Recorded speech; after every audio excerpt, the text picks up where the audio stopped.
आणि यानंतर राजकीय वर्तुळातून एक मोठी बातमी आहे। नव्या मुख्यमंत्र्यांचा शपथविधी 2 डिसेंबरला होण्याची शक्यता वर्तवली जाते। शुक्ल पक्षात शपथविधी करण्याला पसंती असते। रविवारी दर्श अमावस्या संपणार आहे आणि सोमवारची निवड केली जाते 2 डिसेंबरला। त्यामुळे आता शपथविधीचा मुहूर्त ठरल्याचंही बोललं जातंय। या संदर्भात सागर कुलकर्णी आमचे प्रतिनिधी आपल्याला अधिक माहिती देत आहेत। सागर, मार्गशीर्ष महिन्याचा पहिला दिवस आहे आणि मुळात अतिशय शुभ दिवस असा मानला जातो। तशा दृष्टिकोनातून 2 तारीख अर्थात सोमवार येतोय त्या दिवशी, यामुळे या दिवसाची निवड शपथविधी सोहळ्यासाठी होण्याची शक्यता वर्तवली जात आहे। दुसरी गोष्ट की आदल्या 2 दिवस अमावस्या आहे आणि जी एक अमावस्या आहे ती सकाळी लवकर संपते।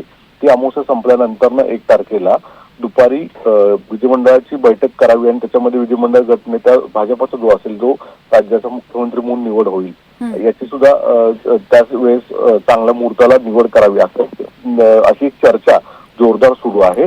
आता शुभ मुहूर्त काढतच यावेळी शपथविधी सोहळा होतोय की अजून काही पुढची तारीख पुढे जाते हे देखील पाहणं औत्सुक्याचं असणार आहे। तुर्तास तरी जी 2 तारीख येते सोमवार येतोय तो शुभ दिवस आहे आणि त्या दिवशीचे मुहूर्त सुद्धा चांगले आहेत, यामुळे कदाचित याच दिवशी शपथविधी होण्याची शक्यता अधिक वर्तवली जाते। निश्चितच सागर, खूप खूप धन्यवाद तुम्ही दिलेल्या या सविस्तर माहितीसाठी।